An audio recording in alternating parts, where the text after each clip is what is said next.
trabalhos a todos nessa manhã de 3 de setembro de um incrível 2020. Até mais.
Pronto, voltamos então, gente. Vou começar com as formalidades da nossa sala. Bom dia a todos. Eu sou a Natália, eu sou pós-doc aqui na casa, na Faculdade de Filosofia, no Departamento de História, junto à Cátedra Jaime Cortesão. Eu fiz a minha formação em História Social, só para vocês entenderem um pouco de onde eu venho. Eu achei muito legal pegar essa mesa que fala um pouco sobre o período que eu estudei, mas são assuntos mais ligados à história da cultura, então vocês já podem esperar que vou fazer alguns comentários para vocês sobre os trabalhos, mas talvez eles fujam um pouco da alçada, né, mais vertical, vão ser comentários mais gerais. Queria agradecer a organização do seminário de pós-graduação em História Social pelo convite e parabenizá-los por esse esforço todo, né, de colocar um seminário tão grande, com tantas salas e tantos participantes. Já é difícil a gente fazer isso quando a gente está em situações ordinárias, né, lá no departamento, assim, no ambiente virtual, deve ter sido um desafio e tanto. Eu quero parabenizar muito eles, deve ter dado um trabalhão, e estão fazendo um excelente trabalho, as instruções, tudo chegou muito direitinho, muito explicado para a gente, e eu queria deixar aqui registrado, então, os meus parabéns. E aí, sem mais delongas, vamos passar aqui para a programação. A gente vai ter 3 apresentações hoje, 10 minutinhos para cada apresentação, e depois a gente vai abrir um pouquinho para os debates. Então, eu vou começar com a apresentação do André Seckel Cerqueira, A Prudência no século XVII, o caso de Lamotte Levayer. Eu li certo? Já pode começar me corrigindo. Pode falar, André, a palavra está com você, então. Oi, obrigado, Natália. Leu certo, sim. Bom, eu sou doutorando aqui do Departamento de História Social também, e estou fazendo doutorado sobre esse autor, que é o François de Lamotte Levayer, e trabalhei, assim, na primeira parte da pesquisa com esse tema da prudência. Então, eu vou compartilhar com vocês um PowerPoint que eu fiz para também não me perder, porque é muito fácil se perder em 10 minutos, tá? Então, se eu demorar um pouco, se eu me atrasar, por favor, me avisem. A ideia é, enfim, falar sucintamente, até um pouco em tópicos, genericamente, do que eu pesquisei até agora, tá? Então, prudência no século XVII, ela é representada dessa forma. Aí eu trouxe um emblema do Cesare Ripa para a gente entender um pouco como que ela aparece no 17, né? A ideia é que o emblema, ele funciona como um lugar comum das ideias que circulavam, né, dos conceitos que circulavam no 17. Então eu tomo ele como se fosse tipo aquilo que o pessoal falava, né, o que aparecia na TV, alguma coisa assim. Então, como que a prudência é representada no emblema do Ripa? Então ela segura um espelho, né? Por que um espelho? Porque ao você se ver é aquela máxima socrática do conhece-te a ti mesmo, da filosofia grega, né? Para você tomar uma boa decisão, você precisa se conhecer bem também, né? Aí na outra mão ela tem uma flecha com uma serpente, que significa, segundo Ripa, para você agir no momento certo, né? E aí tem um outro lugar comum, né, que é a prudência da serpente, que aparece, inclusive, acho que no Evangelho segundo São Mateus, que ele fala dessa prudência da serpente. A serpente é esse animal que, quando ela está em perigo, ela se arma, né, pensa lá naquela cobra que levanta a cabecinha assim e fica espreitando, e no momento oportuno, no momento certo, ela dá o bote, né? Então, ela age prudentemente, é por isso que ela simboliza essa prudência, né? O cervo, ele tá ali porque antes da gente tomar qualquer decisão, a gente precisa ruminar bem as nossas ideias, essa é, é a simbologia dele aqui. Os dois rostos, se vocês repararem, né? A prudência tem um rosto virado para trás e um rosto que está virado para frente, olhando meio que para o espelho. É você ter o conhecimento do passado para antever o futuro, né? Essa é a ideia. Você conhece o passado, vive, né, percebe o presente e consegue antever o futuro. Então, o prudente, segundo aqui a iconologia do Ripa, tem todas essas qualidades, tá? Bom, e aí a minha proposta foi, no começo, né, fazer uma espécie de arqueologia da prudência, ver como que ela foi tratada ao longo do tempo, meio que uma história da filosofia, da prudência, por assim dizer, ou uma história dos conceitos, né, a la Kozelik, enfim.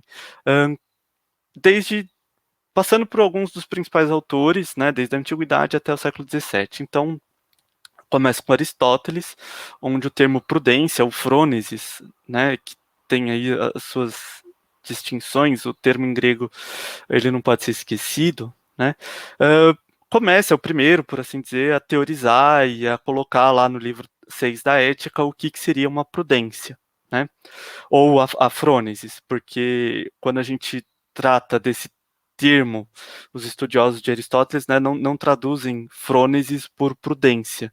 Hoje em dia existe um consenso de traduzir como uma sabedoria prática ou razão prática, alguma coisa assim, né, não necessariamente prudência. Bom, e aí o que o Aristóteles diz? Que a prudência, ou a frônesis, né, é uma prática envolvendo a razão, daí que é uma razão prática, né, que se preocupa com o que é bom ou ruim para o ser humano, tá? E aí ele conclui essa ideia falando, então a gente pode dizer que a prudência, a frônesis, é uma sabedoria prática preocupada com a ação relativa, né, ao bem humano, tá? Isso está no livro 6 da Ética. Bom, com isso, né, o que ele vai dizer? É um conhecimento, então, a frônesis, né, um conhecimento das coisas particulares, e ele vai opor ao conhecimento das coisas universais. É a distinção que ele faz entre a frônesis e a sofia, né, entre o que a gente chama de prudência e a sabedoria. Tá? Ele está aqui se opondo à filosofia platônica, né, aquela coisa do aluno se voltar contra o mestre. Bom, e por que ele está pensando dessa forma? Porque ele tem uma concepção de mundo contingente, ou seja, um mundo que não está acabado e que abre, portanto, a possibilidade para a ação. Então, como a frônesis, né, é uma razão prática, por que ela é uma razão prática? Porque ela é uma razão que está pensando na deliberação, na possibilidade de ação, sempre. O que é tomar uma decisão? É você pensar naquilo que você pode fazer, e aí você decide, né? Bom, e um outro conceito, uma outra concepção, aliás, que faz parte da frônesis aristotélica é o conhece-te a ti mesmo, né? Que percebe o que? A finitude do ser humano. Então, o prudente, aquele que possui a sabedoria prática, né, não necessariamente é o sábio, que tem todo o conhecimento, mas é aquele que sabe agir. Né? Ele até faz a distinção, Aristóteles, o prudente é o Péricles, e não Tales de Mileto. Este é o sábio. Né? Ser sábio não necessariamente significa ser prudente. Tá?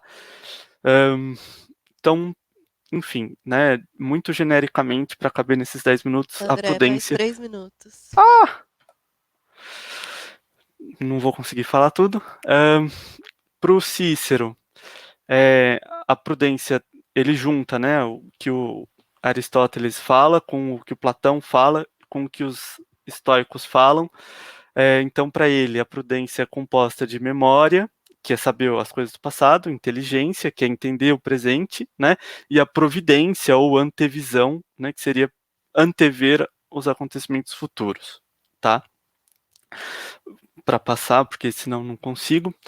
No século XVI, o Maquiavel, enfim, ele vai romper com tudo isso, ele vai romper com essa prudência aristotélica, com essa prudência ciceroniana, e vai vincular essa ação prudente, né, ao que ele chama de virtude. E virtude, para ele, dito de maneira bem genérica, é o quê?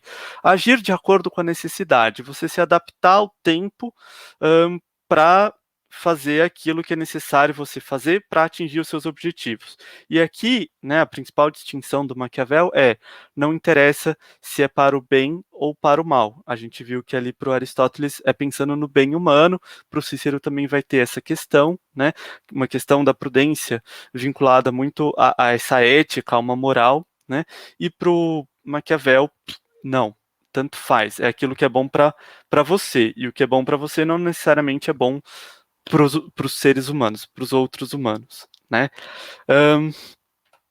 Para a gente, então, só tocar no autor. Na análise que eu consigo fazer, né, o Lamotte-Levayer ele está muito mais próximo dessa prudência maquiavélica ou maquiaveliana, né, mais próximo do pensamento de Maquiavel. Eu até trouxe um texto dele aqui para a gente ver. Ele vai falar, né, a prudência é, de certa forma, ceder sempre ao tempo ou aos tempos, né, e se ajustar à necessidade. Eu vejo isso muito como uma proximidade da prudência ou da virtude lá em Maquiavel, né? Ele tem até uma metáfora interessante que ele fala: a gente tem que imitar as boas lâminas e se dobrar sem se romper, né? Que é essa ideia de você se adaptar e fazer aquilo que é necessário. E aí, nessa passagem, ele conclui dizendo justamente isso daqui, né? Deixar o espírito favorável, né, tranquilo, para fazer docemente aquilo que é necessário ser feito. E aqui ele está um pouco nessa chave, né, do Maquiavel para o governante, né, a prudência, ela está muito vinculada à ideia da política, à ação política, né?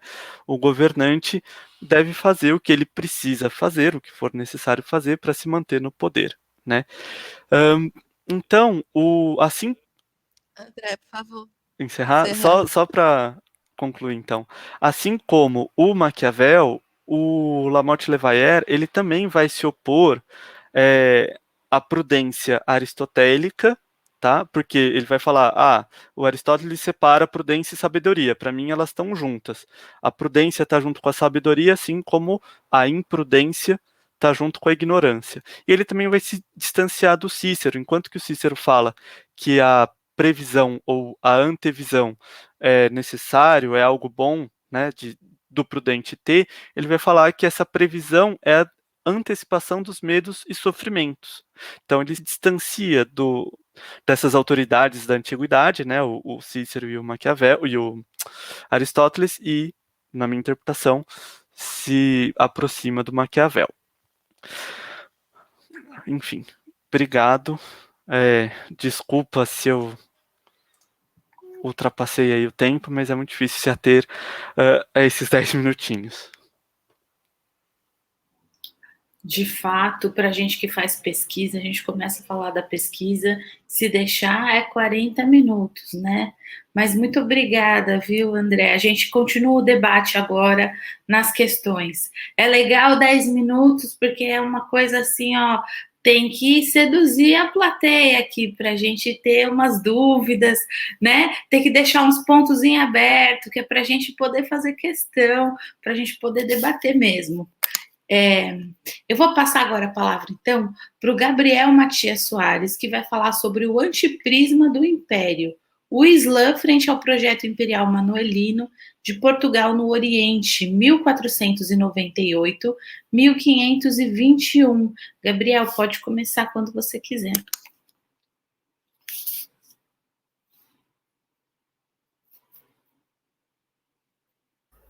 Eu estava com o telefone, Oi, Gabriel? com o microfone desligado, peraí.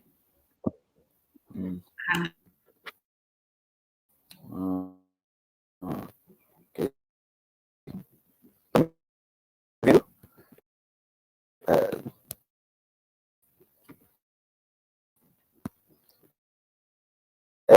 Ok. Então, esse tema que eu estou fazendo aqui hoje é parte da minha pesquisa, não é totalidade. É uma parte inicial da pesquisa, que trata do que eu chamo de antiprisma do Império, que eu já vou explicar. Mas na frente eu tiro essa ideia, né? E para entender um pouco, a gente tem que entender primeiro a grande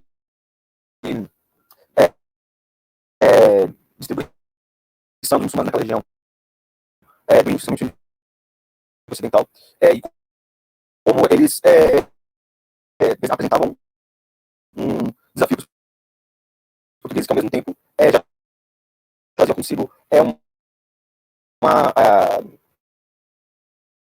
animosidade em relação a eles, que já vinha da chamada conquista, das conquistas do norte da África, e mesmo na África subsaariana.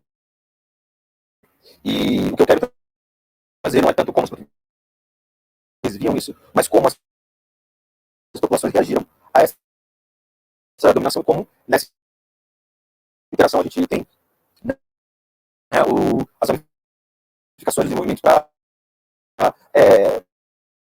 essa configuração social, econômica e política daquela região, né, que é muito importante nessa configuração que a gente chama desse primeira globalização, esse primeiro sistema global, né, que surge.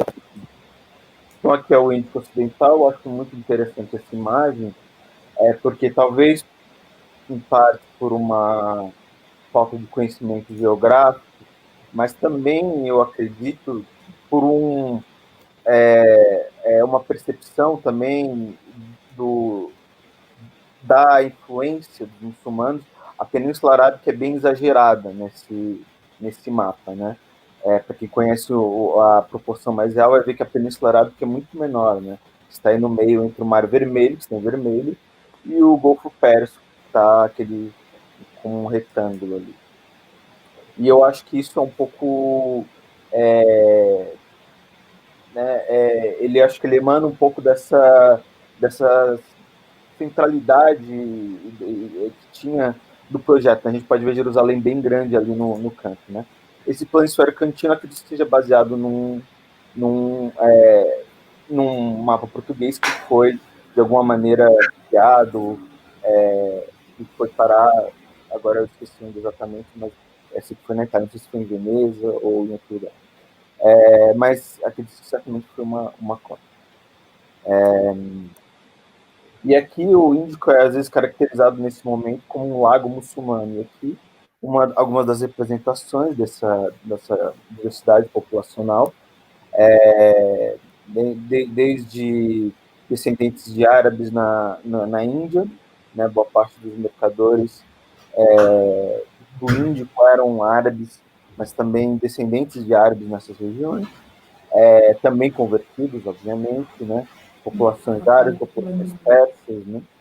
Então, ou seja, o que é muitas vezes às vezes fragmentado como Tiki, árabe, tá tranquilo? Somente como...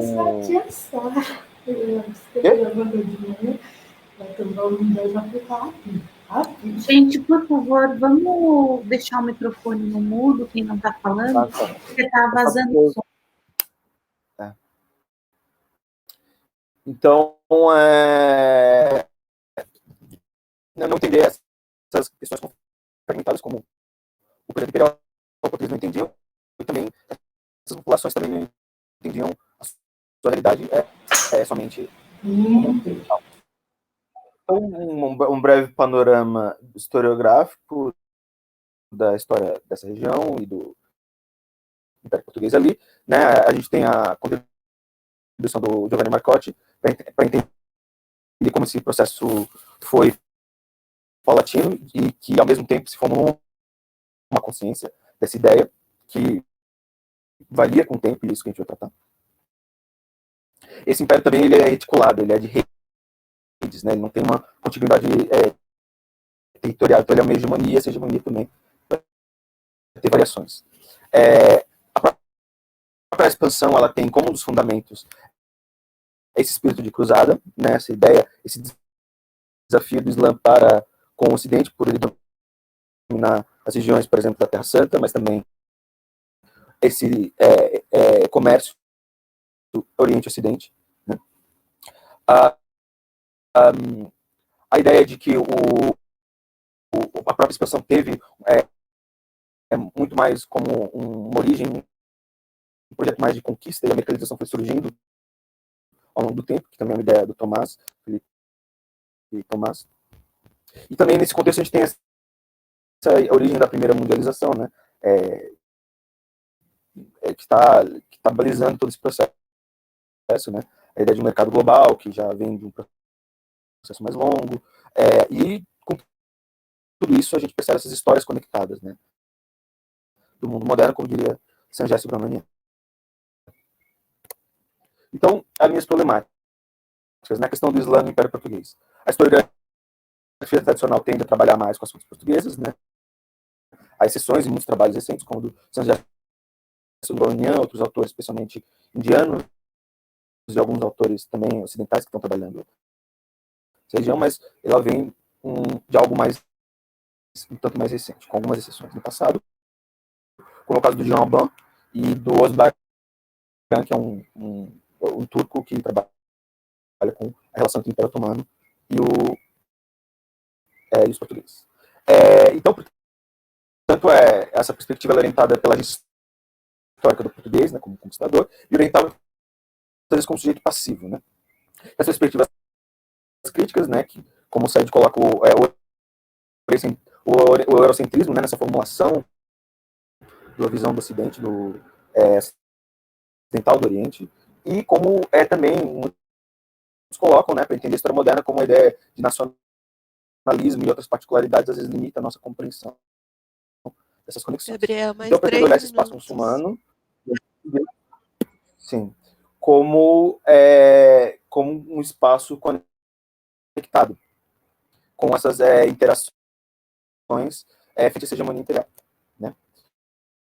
Aqui tem a citação do Tomás, que ele coloca que o Manuel e o ciclo que na corte a praça política imperial pareciam preocupar-se, sobretudo com a missão universalista de promotor de paz, na cristandade e destruição do Islã que queriam encobrir a soberano. Né? Mas, é claro, não era a única questão. E o José Marcosi coloca, por exemplo, a Etiópia, a questão do Persuão, como um espaço em que a gente percebe essas discussões, as posições favoráveis à estratégia da coroa e contra. E, mais diretamente oposto a esse crime, estava a questão dos muçulmanos, dos domínios islâmicos. Então, a gente vê nas fontes que essa busca pela Etiópia está relacionada à conquista da Terra Santa, ou à reconquista, né? De Jerusalém, a chamada destruição da Casa de Meca, né? E essa unificação do cristianismo com a destruição, né? Desse enclave entre esses cristãos que era o Islã. De modo análogo, a gente tem que entender como esse processo imperial, essas políticas, elas servem, de certa maneira, como esse prisma das relações dos muçulmanos, né? Tanto para entender como eles lidaram com esse desafio, quanto como essa interação se ramificou para a própria realidade histórica daquela região, sob a hegemonia portuguesa, mas também com a presença muçulmana. Então aqui a gente tem alguns modos, né? A gente tem narrativas históricas, como do Zainuddin, que trata de como os portugueses chegaram com a ideia de monopolizar os impérios e impedir os muçulmanos de comercializar e viajarem. Nós temos cartas que negociam as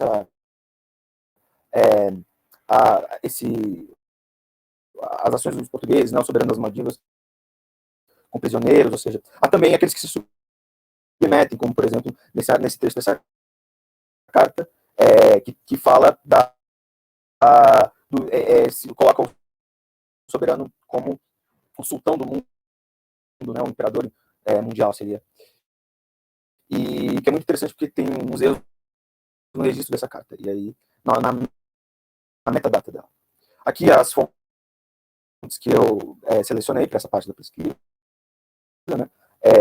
Há outras, mas que eu ainda não tive acesso, mas nessa parte, na primeira de coleção de cartas, há muitas cartas, então na realidade é só um resumo, né? Quando você coloca a coleção, tem bastante coisas, né? O Bafaqui, que eu só tenho extratos, e os outros que eu já tive uma leitura um pouco mais densa, que são extratos de historiador, de cronistas. E claro, as próprias fontes portuguesas também dão esse contraponto para entender, né? Os comentários de Afonso Albuquerque, o João de Castro, etc. Então, como objetivo, né, questão a dominação portuguesa segundo as fontes árabes, essa questão do enfraquecimento das regiões muçulmanas e a articulação, a transmissão dessas tradições de comportamento, a percepção de uma noção de cruzado, ou seja, as questões de continuidade, longa duração dessas tradições de reação à dominação dos portugueses, com formas anteriores. Por favor, concluir, Gabriel. E como ela condicionou as políticas dos portugueses. Então, essa aqui é a bibliografia central, né? E, bom, muito obrigado. Tentei ser o melhor possível. Obrigada, Gabriel. Muito obrigada pela sua apresentação. E agora eu vou passar a palavra, então, ao Leandro Ferreira Lima da Silva, que vai falar sobre os carmelitas calçados no norte do estado do Brasil, a herança da vocação eremítica e a ação missionária no contexto colonial, séculos 17 e 18. Pode começar, Gabriel. Opa. Estou já confundindo. Vocês me ouvem? Vocês me ouvem? Opa. Sim. Então, gente, bom dia. Como a Natália falou, eu vou falar dos carmelitas calçados. O que eu vou falar é parte da minha tese, que é parte do projeto que eu estou desenvolvendo já há algum tempo, chamado Carmelitas Calçados, Deus e César na Bahia Colonial, a Ordem do Carmo e as Centralizações Régia Episcopal, 1707-1827, orientado pela professora Iris Canto e financiado pela CAPES. E isso é parte de um dos capítulos da minha tese, em que eu tento explicar qual é o lugar ocupado pelos carmelitas calçados, mais especificamente, no cenário religioso e eclesiástico na América Portuguesa, mais especificamente na Bahia Setecentista, né? Os primeiros carmelitas, eles foram enviados para o Brasil em 1580 pelo cardeal rei Dom Henrique, né? E com intuito, um dos intuitos expressos era exercer a missionação, né? Como diversas outras ordens religiosas, né? Só que quando a gente estuda os carmelitas, e eu já venho estudando carmelitas há algum tempo nas relações deles com outras esferas de poder. Eu fiz isso durante a minha iniciação científica e depois durante o mestrado no Rio de Janeiro e agora na Bahia, né? A gente nota que não é muito destacada a relação deles com a missionação, né? E já vinha um tempo eu me perguntava por que, embora eu nunca tenha as minhas pesquisas nunca tenham tocado diretamente missionação, a gente acaba se perguntando por quê. E o Eduardo Hornaert, ele tem uma frase muito interessante que normalmente ela é sempre evocada pela historiografia, em que ele diz o seguinte: no litoral, os carmelitas perderam rapidamente o elan missionário, aperfeiçoando seus conventos, que são ainda hoje famosos, né? E logo depois, quando ele vai tratar do ciclo, o que ele chamou de ciclo missionário no São Francisco, ele cita várias outras ordens religiosas, e ele não volta a evocar os carmelitas, né? E aí fica a pergunta, por que ele não evoca os carmelitas nesse outro momento, né? Se a gente tiver em mente que durante o século XVII, a missionação ela foi bastante importante como uma questão para o Império Português, né? Tanto na face oriental quanto na face ocidental, né? E especialmente no norte do estado do Brasil, quando a missionação ela serviu como uma espécie de braço para interiorização da colonização, para consolidação rumo à interiorização da colonização, né? E aí, o que eu fui fazer para tentar procurar onde é que estavam os carmelitas nesse contexto? Eu fui procurar nas fontes primárias, né? Onde é que eles estavam? E aí eu fui procurar no Arquivo Histórico Ultramarino, em fontes do Arquivo Secreto do Vaticano, onde é que eles estavam, né? E o que eu achei? E aqui eu vou compartilhar por alguns slides, eu acho que fica mais fácil da gente visualizar. Deixa eu agora, rapidinho, calma aí, eu vou compartilhar a minha tela com vocês. Deixa eu ver se eu acerto aqui. Vocês estão vendo a minha tela? Estamos sim, tudo certo. Ótimo. O que acontece? Eu procurei informações sobre os carmelitas, tanto na Bahia quanto em Pernambuco, porque os carmelitas da Bahia também tinham conventos. Deixa eu voltar aqui. Em Pernambuco, tá? Os carmelitas da Bahia tinham 2 conventos em Pernambuco, no Bispado de Pernambuco. Então, por isso que também era importante considerar os dados de Pernambuco. O que a gente tem?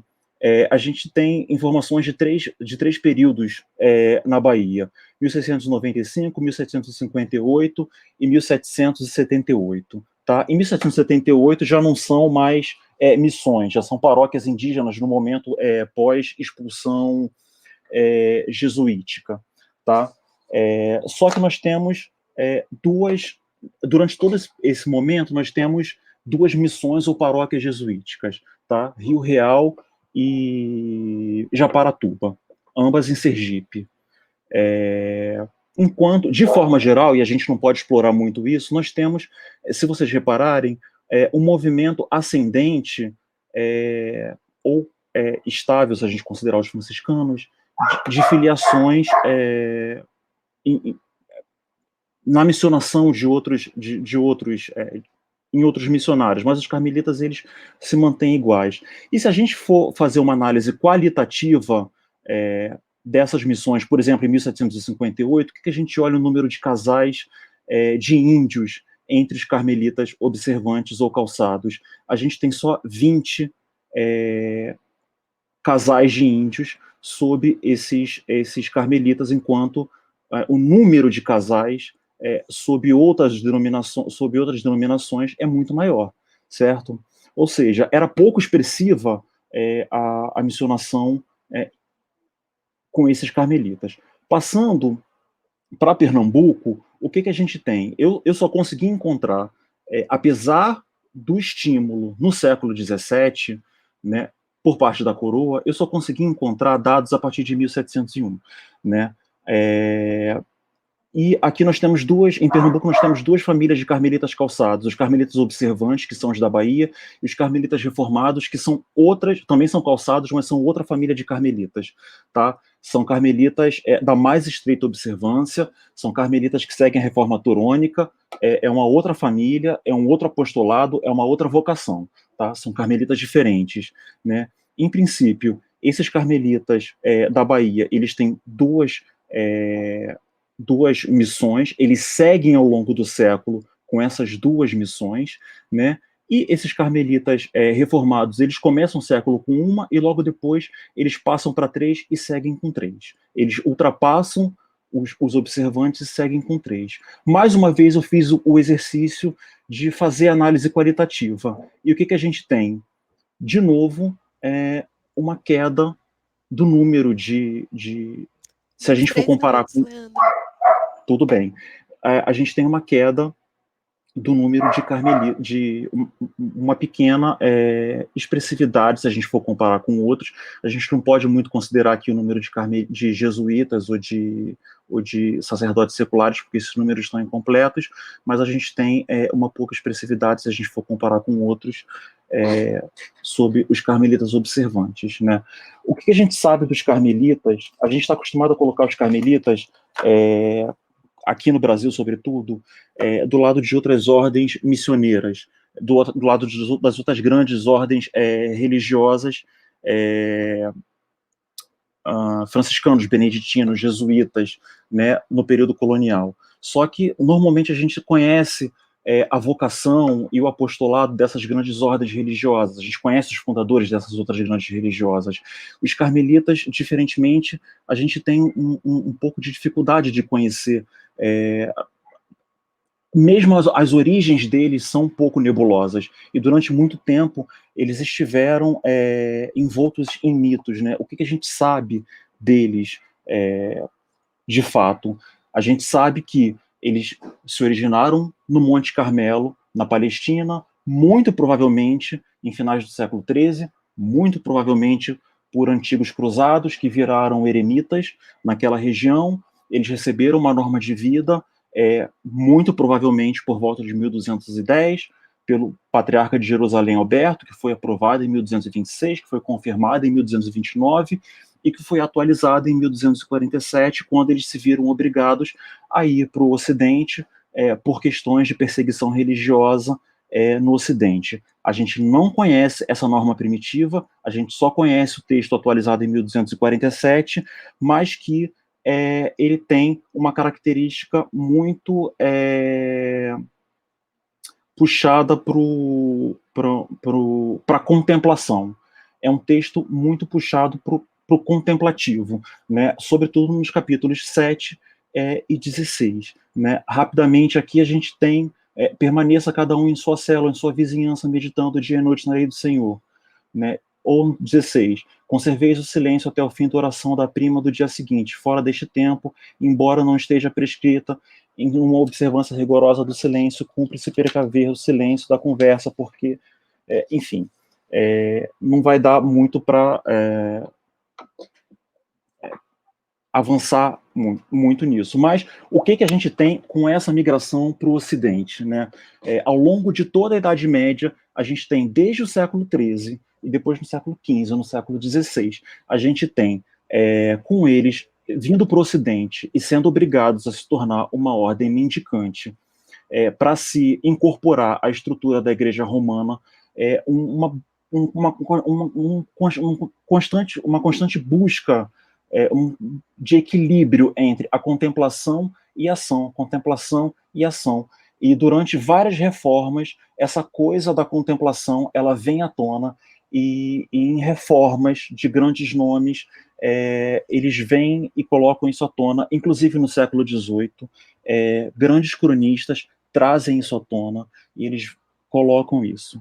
O que eu estou tentando dizer com isso tudo? Né? Resumidamente, tá? Encerrar, por favor, Leandro. Tudo bem, eu vou encerrar agora. Não nos parece, embora não nos pareça, que isso fosse uma questão o tempo todo de primazia, uma discussão de primazia entre os carmelitas portugueses e menos ainda entre o Brasil, entre os carmelitas do Brasil, que a questão da missionação, tanto no Brasil, mesmo em Portugal, as missões de interior, a coisa da contemplação fazia parte da vocação deles, né? E a gente deve entender isso como uma questão de longa duração, né? Isso quer dizer que eles estavam dentro do convento deles rezando o tempo todo? Não.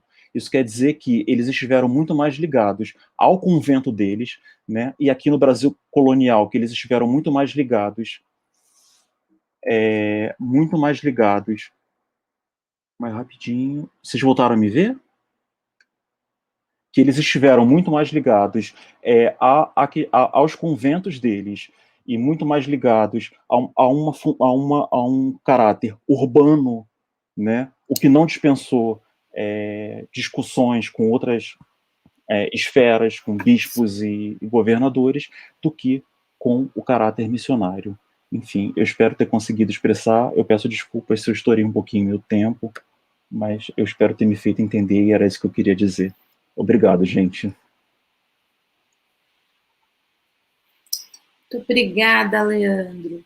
Não furou muito tempo, não. Eu acho que todos os três foram, né? Acho que é difícil a gente fazer um exercício de controle do tempo, mas eu acho que vocês todos foram muito bem. E agora a gente fica com umas provocações aqui, né? A gente fica com os pontos para o debate.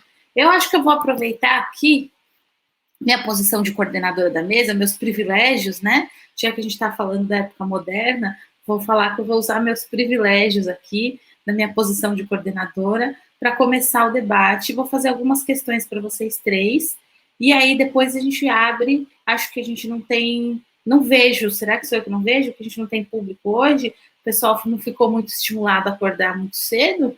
Historiador não gosta dessas coisas de acordar muito cedo. Mas aí a gente abre o debate, porque eu tenho certeza que também vocês têm questões uns para os outros, né? Então eu vou aproveitar e a gente já faz uma rodada. Pode ser assim? Carolina? Os nomezinhos ficam pequenos, eu fico procurando os nomes de vocês. Pode ser assim? Posso começar? Então tá bom. Para o André, que falou sobre o conceito de prudência, achei interessante, porque geralmente a gente discute Maquiavel, mas a gente fala em outros termos, assim, né? Eu achei muito legal você trazer o conceito de prudência. Fiquei admirando muito o seu trabalho, porque eu acho que esse trabalho com conceitos abstratos, assim, eu acho fantástico, uma coisa que eu nunca conseguiria fazer, porque precisa mesmo de uma capacidade de concentração e sistematização de ideias, que eu confesso que eu não tenho. Aí eu fiquei pensando, que eu acho que lá para o finalzinho da sua apresentação foi a parte que você ia conectar mais as coisas e foi a parte que você passou mais rapidinho, né? Se a gente pode falar que esse conceito de prudência, que vai sendo modificado, alterado, adaptado, enfim, ao longo dos anos, a gente pode colocar ela dentro de uma filosofia de Estado, talvez. Como é que isso é adotado pelo Estado absolutista e como é que isso se encaixa dentro dos preceitos? Não sei se a gente pode falar, aí você me diz isso também, se a gente pode falar numa filosofia de Estado.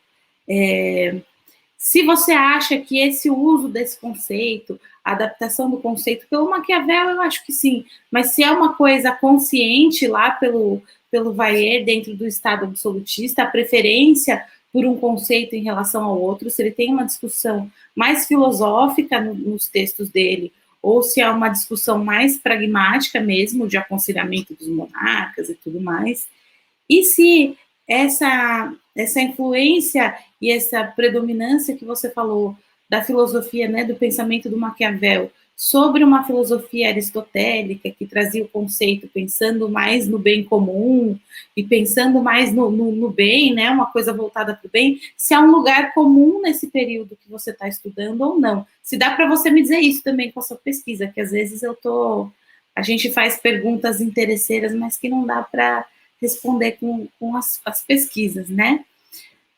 Para o Gabriel, você está falando de Portugal e o Islã, eu achei que é um tema muito interessante, porque geralmente a gente fala da Índia, a gente fala do Oriente, e a gente fala do Islã na época da Reconquista, e depois fica uma coisa meio adormecida, né? A gente passa por Preste João ali, mas é um negócio, ninguém fala muito sobre isso. Aqui no Brasil a gente tem, me parece, poucos estudos sobre essa questão. Eu gosto bastante de história ibérica, mas eu confesso que eu fiquei ouvindo você falar e achei que era uma coisa aqui para a gente, assim, para as pesquisas que a gente tem desenvolvido, que era um tema bem inovador, eu achei muito legal. Eu queria que você comentasse um pouquinho sobre as fontes, sobre as fontes do... Você começou a falar, já falou um pouco sobre isso na apresentação, né? Mas como que as fontes que você está usando para pensar sobre isso, se existem fontes acessíveis para a gente como pesquisador sobre o Islã que não sejam portuguesas,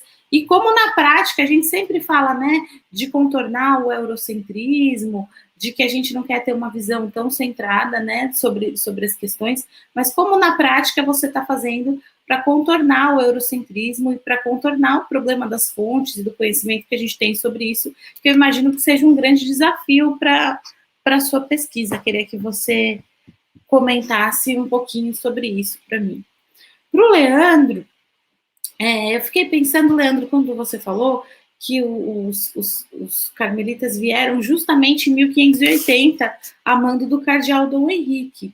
E aí você falou que eles não são, assim, que eles vieram com o objetivo de missionação, mas que não aparece bem isso. Eu queria saber se a vinda deles para o Brasil está relacionada um pouco ao contexto que Portugal estava vivendo naquele momento. O que você acha sobre isso? Porque 1580 é um ano crítico para Portugal, com a morte do Dom Sebastião, com toda a questão da sucessão. Existe ali, mesmo já durante o período da regência do Dom Sebastião, se eu não estou enganada, existe um conflito ali entre a regente e o cardeal Dom Henrique sobre o tipo de educação, a preeminência, que ordem, como é que vai ser a educação dele, sobre a educação religiosa do Dom Sebastião. Eu sei que existe esse debate, eu não sei se é o seu objetivo, mas eu fiquei me perguntando se todo esse contexto em Portugal, toda essa disputa, até em torno da figura do Dom Sebastião, da educação dele, se isso influencia um pouco como é que é o espaço que essas ordens religiosas, a vinda delas para o Brasil, e o espaço que elas têm aqui no mundo colonial. Eu fiquei pensando também, quando você mostrou os dados sobre as ordens e a missionação, achei incrível, eu queria que você contasse para a gente um pouco como é que é a coleta desses dados, assim, né? Porque eu sou da história econômica, então eu gosto muito de tabelas e de dados e tudo mais. E às vezes a gente vai fazer uma tabela e parece uma tabelinha lá na página e tal, e aí você passou 3, 4 meses coletando dados para conseguir fazer aquela tabela para enxergar uma situação. E eu vi que você foi lá para o Arquivo Histórico Ultramarino, que você trabalhou uma série de arquivos, e eu queria um pouco saber como é que foi esse processo, que século XVII é difícil achar dados, e ainda mais dados sobre ordens religiosas, assim, para fazer um levantamento, eu fiquei muito curiosa sobre como é que foi esse processo. E, por último, você fez aí um par, né, uma dicotomia entre a contemplação e a ação. E aí você encerrou com essa discussão, mas eu queria que você falasse mais um pouquinho sobre isso, e se você acha que no mundo colonial, aqui no Brasil colonial, se existe um desbalanço entre essas vertentes, se existe uma pressão, assim, se existe um desbalanço no sentido da ação, assim, se a ação é um elemento valorizado e se existe uma pressão para essas ordens desempenharem funções mais ativas e menos contemplativas, não sei. Fiquei pensando, não sei se é uma viagem, assim, mas fiquei pensando nisso, que talvez no mundo colonial possa existir um descompasso entre essas ordens mais ativas e mais contemplativas. Enfim. É uma boa pergunta. Por enquanto é isso, gente.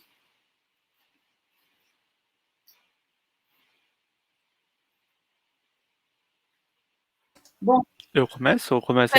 O pessoal está meio tímido, então acho que é bom a gente abrir para uma rodada de respostas. Aí, se tiver mais perguntas, a gente vê se tem tempo no finalzinho, tá bom? Pode começar, André, por favor. Natália, obrigada pelas perguntas. Bom, vamos lá. Em 10 minutos é difícil de colocar, né? Então eu acabei sem perceber, acabei ficando mais no Aristóteles e não comentando tanto a parte final.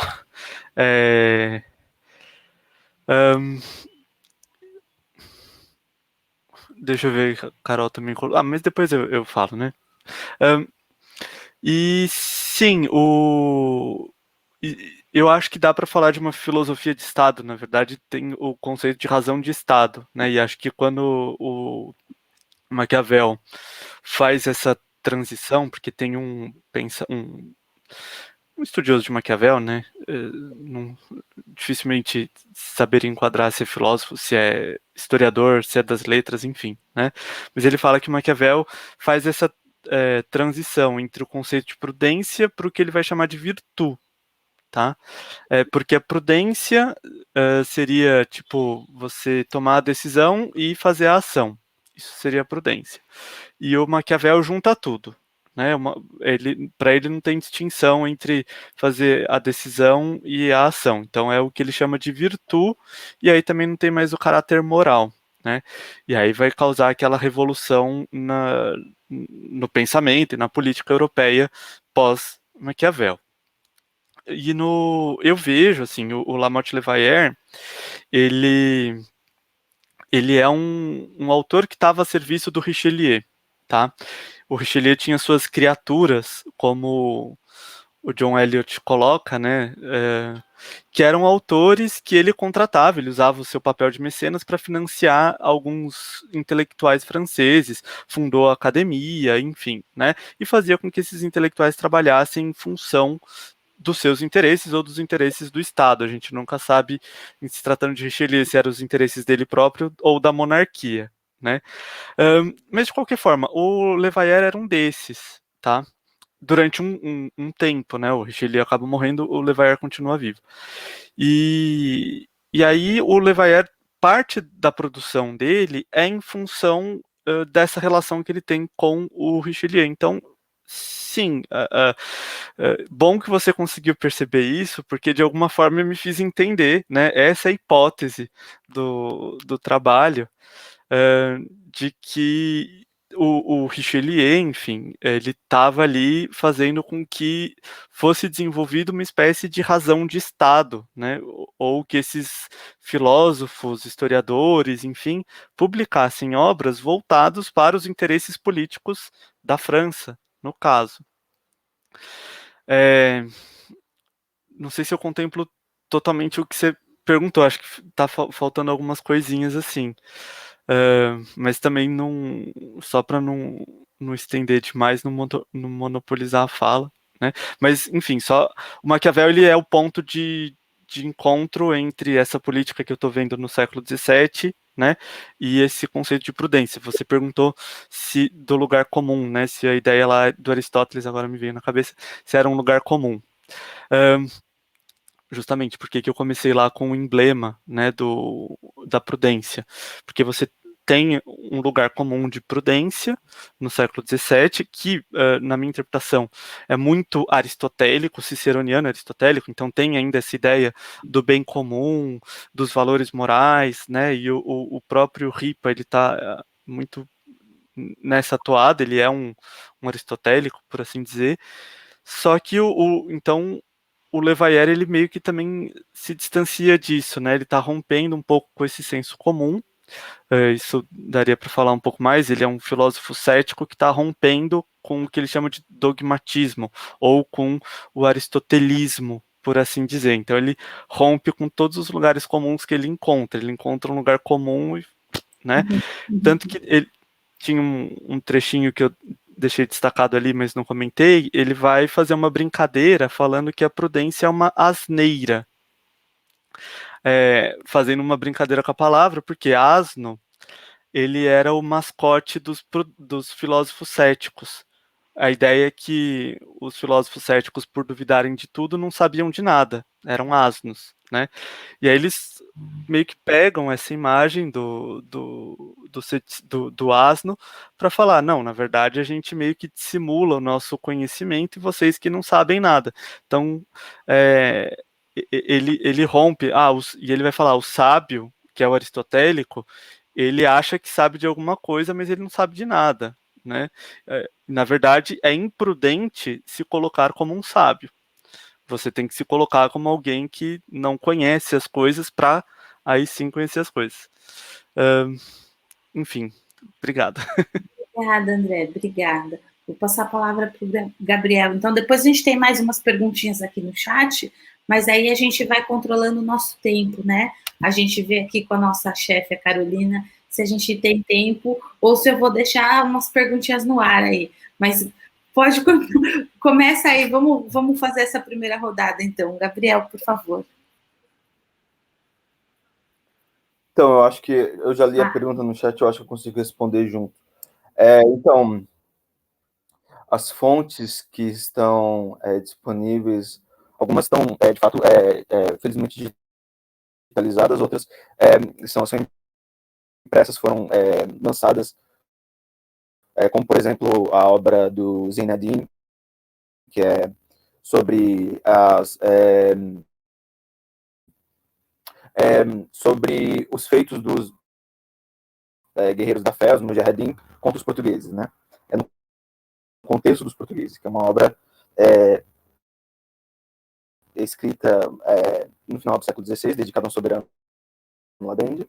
E esse Zeinadin, o avô dele também escreveu um sermão contra os portugueses, que dá o título à minha tese central, que ele chama de conclamação a jihad contra os adoradores da cruz. Né?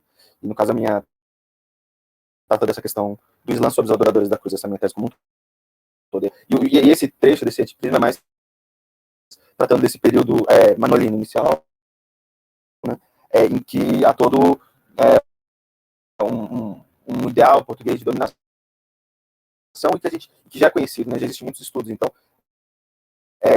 a minha contribuição não é tanto numa análise mais sistemática dessas fontes portuguesas, como várias obras, né, como dos grandes cronistas portugueses, João de Barros, né, Castanheira, entre outros. E também, como já foi mencionado, essa questão do Planisfério Canazanatense e as obras Planisfério Cantino e o Códice Casanatense, eu tenho que olhar através das obras árabes o que elas representam, o que elas auxiliam nessa perspectiva de entender tanto como os portugueses lidavam com aquilo, tanto quanto como era a realidade dessas redes muçulmanas, né? Que é chamado por alguns autores, né, que o Índico era um lago árabe, era um lago muçulmano, né? E as fontes árabes também, que é muito central para essa parte, tem uma parte que são as cartas orientais que foram mantidas e muitas estão digitalizadas em boa qualidade, né? Existe cartas também em persa, mas eu só leio árabe, então eu me dedico às cartas em árabes, que vêm desde a costa do Swahili, cartas como uma de Melinde, né? Até a Índia, né? Existem outras regiões, mas me centrando naquela região, passando pela região do Mar da Arábia, o Golfo Pérsico. Existe correspondência entre soberanos locais e às vezes até mesmo comerciantes que mandavam cartas para isso foi mantido. E às vezes problemas, algumas nunca foram analisadas propriamente, né? Uma está lá como do rei Bashir, mas não está escrito um negócio que não tem nada a ver, foi totalmente um texto panegírico ao rei Manuel do Dom Bashir, mas existe esse lado, ele é panegírico no sentido de elogia o sultão, mas não tem esse tal de Bashir, é um erro de uma tradução do árabe e é colocando como um tal de reinventar uma figura que nem é mencionado, ou seja, eu fiquei super fascinado por esse documento. Existe uma outra carta que também nunca foi analisada. Ou seja, existem alguns documentos que são frescos, nunca foram realmente analisados. Alguns outros foram analisados pelo Jean Aubin, aquele autor francês que também analisava as fontes em persa, em árabe, junto com as fontes portuguesas, né? Ele é meio que um pioneiro nessa questão.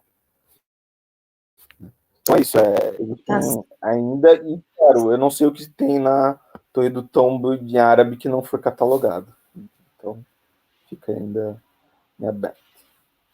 Deve ter bastante coisa, porque é um trabalho de catalogação difícil. Não deve ter muita gente que sabe árabe para catalogar. Se os documentos em português às vezes já estão complexos, então os em árabe eu imagino que deva ter alguns tesouros escondidos lá para você ainda. Eu sinceramente às vezes acho mais fácil ler alguns textos em árabe do que alguns textos em escrita processual portuguesa. Olha, quando eu crescer eu também. Eu acho os em português mais fáceis. Se bem que tem uns escritos processual que você não consegue ler, é muito difícil. Que o estado do documento que vem da África, que eu estudei um pouco as questões do Império Africano, que o estado do documento é pior, é mais difícil de ler do que os mais antigos, às vezes. Vou passar a palavra, então, para o Leandro, para fazer as suas considerações. Tá certo, gente. Eu sei que a gente está com o tempo um pouco corrido, então vou tentar ser bem breve. Enfim, quanto ao contexto de 1580, Natália, eu vou ser muito franco. Eu nunca... Assim, os carmelitas, eles no início nesse início de modernidade, eles aparentemente, gozavam de muito prestígio junto da coroa, né? Eu nunca problematizei muito esse período, porque eu sempre trabalhei com o século XVIII, tá? Eu vou ser muito franco, eu tenho recuado mais por uma necessidade de tentar entender quem são eles agora aqui na frente. Por quê?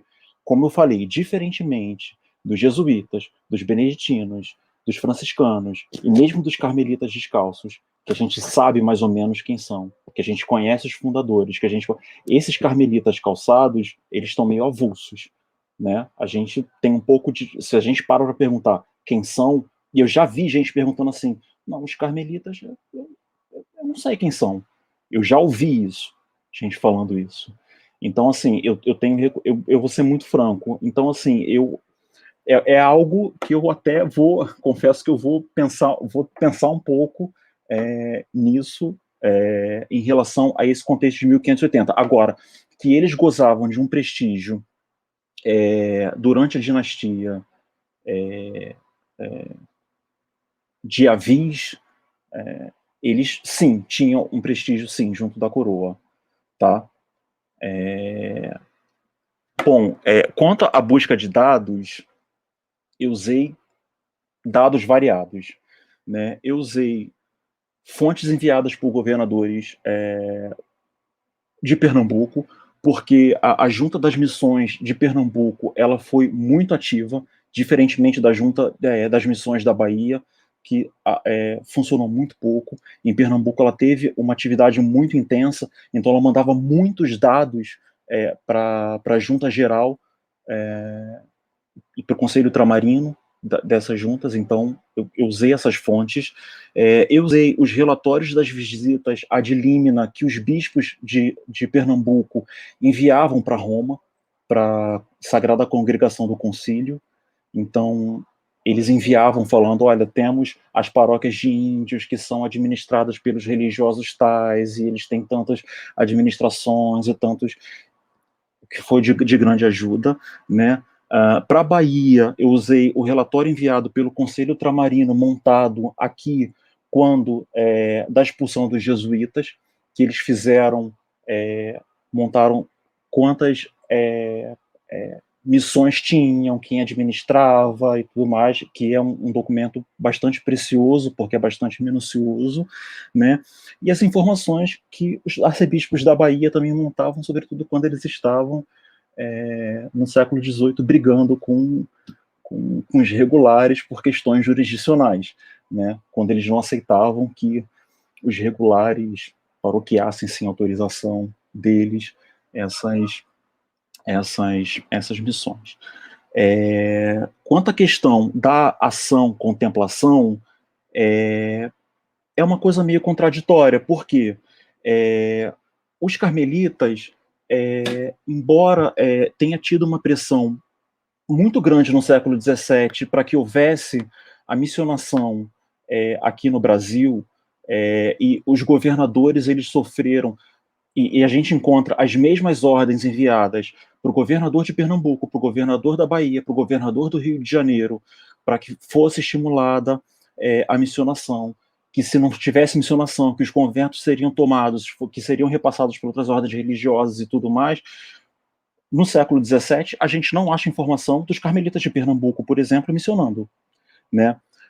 Enquanto isso, na Bahia, os carmelitas descalços eles foram obrigados a manter 10 missões sob a sua administração. E eles falavam assim, olha, mas não faz parte da minha vocação.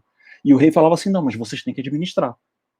Vocês precisam administrar. E eles falavam assim, não, mas não faz parte da minha vocação é contemplativa. Não, mas vocês têm que administrar. E, ao mesmo tempo, em Pernambuco, os beneditinos, que são uma ordem monástica, eles administravam missões e aparentemente não se queixavam disso, né? O que é uma coisa muito contraditória, né? Na América Espanhola, os beneditinos nunca se instalaram por serem ou se instalaram muito pouquinho por serem monásticos, enfim, foi uma questão muito contraditória aqui no Brasil, né? Porque os carmelitas eles sempre conseguiram aparentemente sair pela tangente, os carmelitas calçados. Os carmelitas calçados, embora eles tenham num começo não conseguido se esquivar, depois eles conseguiram, porque eles terminaram o século com uma missão só, Massarão do Pior, na Bahia, né? Eles conseguiram, né? Mas, enfim, foi uma questão dúbia. É aquilo, é o que se fala, agiu-se de acordo com as circunstâncias, né? Eu não sei se dá tempo de responder a pergunta que veio pelo chat, porque a gente já são 10h08, enfim. Carolina, o que você disse para a gente sobre o tempo? Acho que pode responder Posso? sim. Até 10h30 então, eu acho que está tranquilo. Então, é porque eu recebi 2 perguntas, na verdade. Eu recebi uma pergunta pelo chat e uma da minha orientadora pelo WhatsApp, que ela não conseguiu mandar. Ela não conseguiu. Tá bom. Para a gente, então, a Tá, pergunta tudo dela bem, antes pode de deixar, eu pergunto. Então, olha só, o que acontece? O Marcos Veiga, ele perguntou sobre deixar memória e constância, né, como os jesuítas e franciscanos. Então, os carmelitas calçados, o que acontece? Diferentemente dos franciscanos e dos jesuítas, os carmelitas, eles não são, pelo menos os calçados, eu nunca trabalhei com os descalços, eles não são uma ordem, ao menos aqui no Brasil, e ao menos em Portugal, que deixaram grandes memórias próprias, assim. Eles tiveram cronistas, sim, em Portugal, tá? Mas eles não tiveram, por exemplo, como os jesuítas, de enviarem cartas ânuas para Roma, eles não tiveram uma grande preocupação de registrar a própria memória. A gente não tem isso aqui no Brasil, infelizmente. Infelizmente, a gente não tem isso em relação aos carmelitas. O que, para os historiadores que lidam com o Carmo, é um problema. Nós tivemos proto-tentativas disso, de um frade inglês e um frade holandês no início do século XX, que infelizmente faleceram e não deram continuidade. Para tristeza geral também, o convento do Rio de Janeiro, que é a sede da província do Carmo, pegou fogo na década de 1750, então o arquivo, a maior parte foi perdida. Então, assim, é terrível que a gente tem. Infelizmente, a gente não tem muito dessas memórias próprias. Quanto à propaganda feed, A gente tinha os capuchinhos italianos trabalhando aqui, eles estavam subordinados à propaganda FIDE, eles estavam, vira e mexe, eles tinham conflitos com os bispos e outras autoridades, porque não era raro que eles não reconhecessem, ou que eles tentassem não reconhecer, ou que eles não reconhecessem a autoridade régia ou autoridade porque eles alegavam que estavam sob outra autoridade, aí entravam vários conflitos. E existe um documento muito interessante dos carmelitas turônicos, os carmelitas de Pernambuco, do século XVII, em que eles, enviando uma carta para o padre-geral, eles pedem que o padre-geral solicite a propaganda FIDE autorização para que eles façam missionação. O que é muito curioso, porque da perspectiva do padroado régio, é uma movimentação muito perigosa, porque enquanto carmelitas sob o rei de Portugal, seria no mínimo desafiador, né? Eu acredito que poderia ser uma retórica.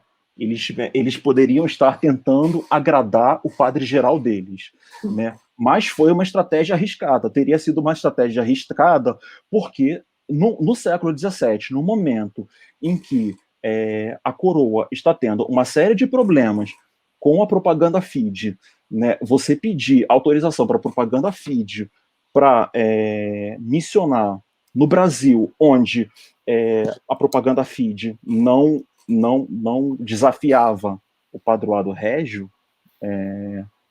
era uma coisa arriscada. Eu não sei se eu respondi a pergunta. Quanto à pergunta da minha orientadora, ela perguntou o seguinte: se há dados sobre a posse de escravos e quais as fontes de sustentação da ordem, se os cronistas que eu cito são acadêmicos. Bom, se há posse de escravos, sim, eles tinham escravos, eles tinham muitos escravos, muitos mesmos. Eles e os beneditinos eram os que mais tinham escravos. Inclusive, eu trato disso em outro momento. Sim, eles têm bastantes escravos.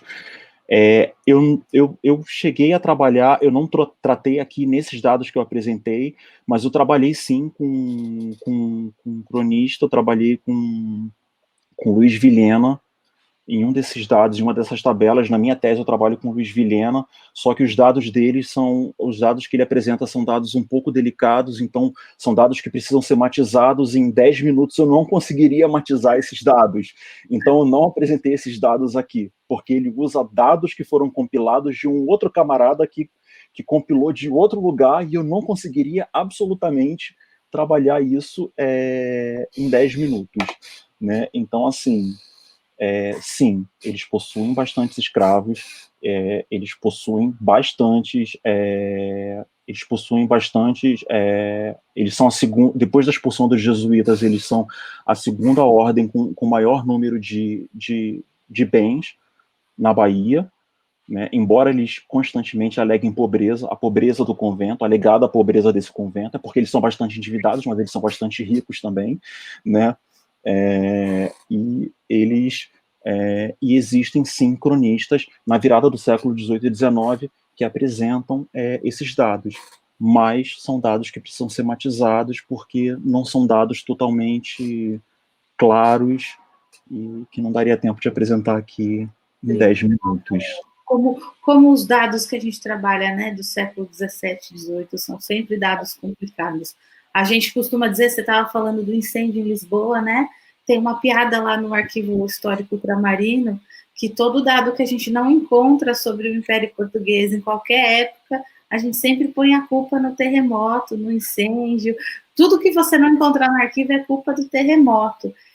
A gente tem 5 minutinhos, eu vou só passar a palavra para o André, nesses últimos minutinhos. André, use todo o seu poder de concisão, porque eu acho que é muito importante você responder a pergunta do Tomás, para a gente saber quão maquiavélico Era o Lafayette. Se ele era com Maquiavel, ele era mais maquiavélico que Maquiavel, afinal. Eu vou te passar a palavra bem rapidinho, só para a gente encerrar, para você não ficar sem conseguir responder as questões que vieram aí no chat. Que o Gabriel respondeu já na fala dele, né? Como você foi o primeiro, você não conseguiu ler as questões do chat, então eu vou abrir 5 minutinhos aí para a gente encerrar, que vai ter que começar a próxima mesa logo.